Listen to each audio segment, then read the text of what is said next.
Welcome to the deep dive. We take a whole bunch of sources, articles, notes, research, and pull out the really key stuff for you. Today, we've got something pretty interesting.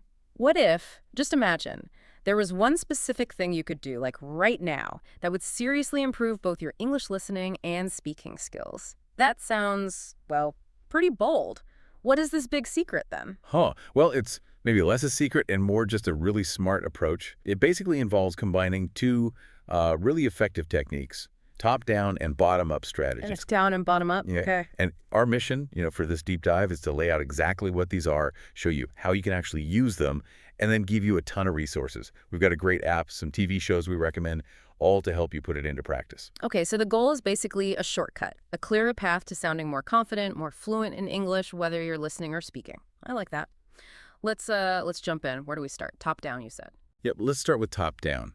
Think of it like getting a bird's eye view. You're looking at the whole landscape. Right. Not focusing on every little tree. Exactly. You're looking for the bigger context, the main point, the gist, we call it. You're trying to get the overall message without getting totally bogged down in every single word. Which is so easy to do. I remember doing that, trying to catch every word and just getting completely lost. Is that the whole can't see the wood for the trees thing for language learners? That's precisely it. It's a super common frustration.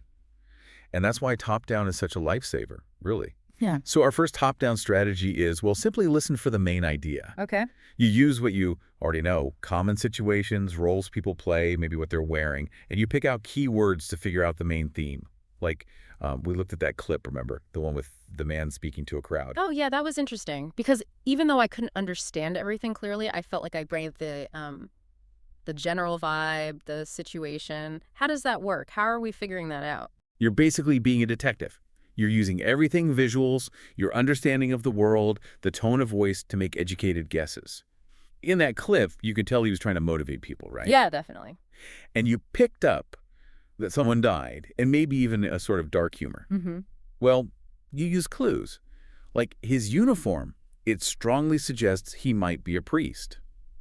And priests often talk about faith, so hearing lose faith clicks. Then amen, which signals agreement in that kind of context. Right, religious context. And, of course, the word coffin is a pretty big clue someone's died. He even jokes, just put her in the coffin, too. They're both pretty small, which confirms that dry humor. Wow, okay, so you piece it all together. That's a really good example of being a context detective. So this strategy is mainly for getting your bearings at the start or if the topic suddenly changes. Exactly right. It helps you orient yourself fast so you don't get that immediate I'm lost feeling. Which leads nicely into the second top-down strategy, using context as clues. Okay, so building on the first one. Yeah, here you're using external things like maybe the title of the video or pictures or just the scene you're looking at to guess what might come up. Like, if you see a hospital setting, two people in white coats. Perfect example. Instantly your brain goes, okay, medicine, patients, maybe an operation. Then we had that clip with the two doctors talking about surgery. Right. And those initial guesses, they get confirmed straight away by words like psychiatry, consent, the agreement needed for an operate surgery. But what's really cool is that your general knowledge about hospitals, maybe how doctors interact, can even help you pick up on a subtle disagreement between them, even if you miss some words. So it's all about using what's already in your head, the situation, to kind of shortcut the understanding process. That sounds really helpful, actually, especially when you first start listening to something new. Definitely. It makes that initial hurdle much lower, much more manageable. Okay, so if top-down is the big picture, bottom-up must be zooming in, getting into the details. Exactly that. Bottom-up strategies are kind of the flip side.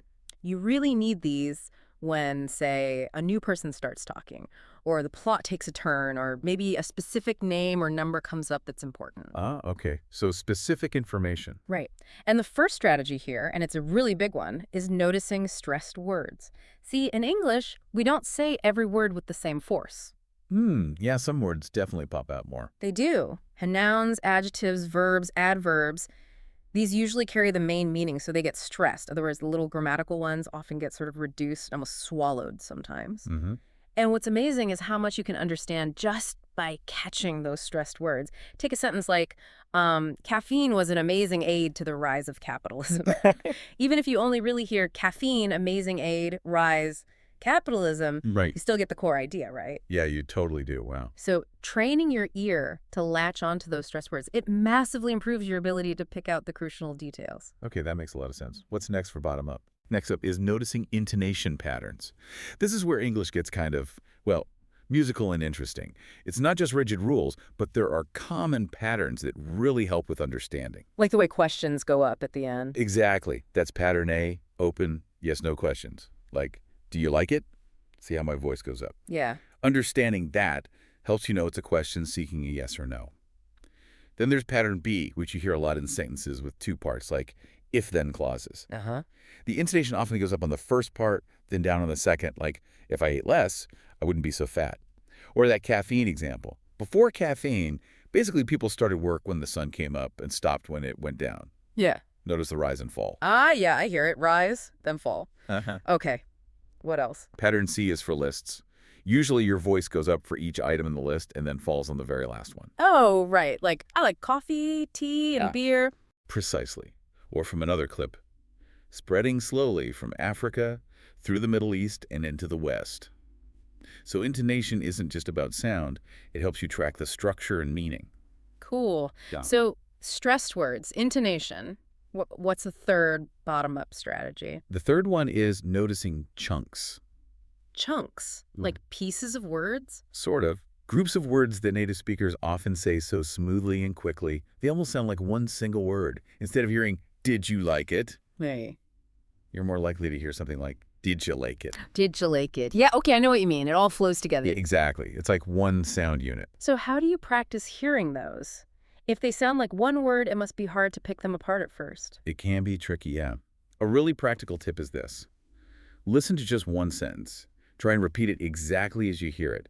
Then identify those bits that sound like chunks. Okay. Then maybe turn on the subtitles, see what the actual individual words are that make up that chunk, and then practice saying it again, trying to blend it like you heard it. Ah, so you hear it, try it, check it, then try it again smoother. Exactly. You could even try writing down how it sounds to you, phonetically. Like for how did you end up, you might write, how did you end up? We heard that in a clip, remember? Right. How did you end up opening up food spots? Right. How did you know? Okay. That sounds like a really powerful way to improve listening and make your own speaking sound more natural, too. It absolutely is. It helps with both sides of the coin. Fantastic. Okay, so we've got the strategies. Top down for the big picture, bottom up for the details. Now, let's talk tools and content. You mentioned a great app. Oh, yeah, definitely. Our top recommendation is an app called Woodpecker Learning. It's genuinely brilliant. Woodpecker Learning. Okay, what makes it so good? Well, basically, it gathers videos, mostly from YouTube, and organizes them into really helpful playlists. You've got entertainment, education, food, talk shows, documentaries, science, space, even videos from English teachers. Wow, lots of variety. Tons. But the real magic is in the built-in tools. You can set it to automatically repeat a phrase or a chunk over and over. Oh, that's handy for the chunk practice. Exactly. And every single video has a full transcript. Plus, if you see a word you don't know, you just tap on it. Instant dictionary. Yep, instant definition. Yeah. It saves the word to your history, too. And you can even export a list of words you've looked up. That is seriously convenient. Practice, transcript, dictionary, word lists, all in one place. And there's a bonus if you use an iPad. Apparently, you can link it to your Netflix account and get the transcript feature for Netflix shows, too. No way. That's cool. And is it expensive? Nope, it's free to download. And it has this massive library, like over 300,000 videos already with transcripts. It just makes learning really fun, you know? You can watch stuff you're actually interested in and practice listening, speaking, vocab, all at the same time. That sounds like a game changer. Okay, Woodpecker Learning app, noted. Now, what about actual content, like TV shows or movies? Any specific recommendations? Yeah, definitely. But the main principle first is don't just stick to one thing. Right, mix it up. Exactly. Explore different genres, different accents. The wider the variety, the better. So for instance, let's talk sitcoms. We suggested Ted Lasso and Mythic Quest. Both great shows. They are. And they're excellent not just for hearing natural everyday English, but they're absolute gold mines for cultural references and understanding humor. And getting humor in another language, that's a real sign you're getting the nuances. That's so true. Okay, so sitcoms for everyday chat and humor. What about something different? Well, news programs, like, say, Good Morning Britain or Panorama over here in the UK, They give you a totally different style. Loads of good vocabulary, idiomatic expressions. It's more formal, more concise. Good for boosting vocabulary, then. Definitely. Then you have action series. We mentioned Killing Eve or His Dark Materials. These often have simpler language, and the visuals really help you follow the story, even if you miss some dialogue. Makes sense. The action tells part of the story. Right. And drama series like Little Fires Everywhere or The Handmaid's Tale. These are great for natural conversation, often with really colorful language, including slang. Just maybe a quick note. Probably best not to use slang you pick up from dramas in your formal IELTS exam. Good point. Keep the slang for casual chat. Okay. What about nonfiction? Documentaries are fantastic. They cover such a huge range of topics and vocabulary. Plus, they give you great ideas for things to discuss yourself. We picked out The Social Dilemma about social media and Cowspiracy, which focuses on climate change. Both really relevant topics. They are. And if you really love docs, you can check out CuriosityStream. It's a paid service, maybe $20 a year or something, but loads of high-quality documentaries there. Good tip. And lastly? Chat shows, like The Ellen Show or The Late Show with Stephen Colbert. These are brilliant for just hearing natural, unscripted conversation about everyday stuff. You get candid interviews, wit. It's very natural. So basically, explore, watch different things. It all helps you practice those top-down and bottom-up skills in real situations. That's the idea. Makes the whole learning process way more enjoyable and, honestly, more effective. Okay, so wrapping things up then, what's the big takeaway for you listening right now?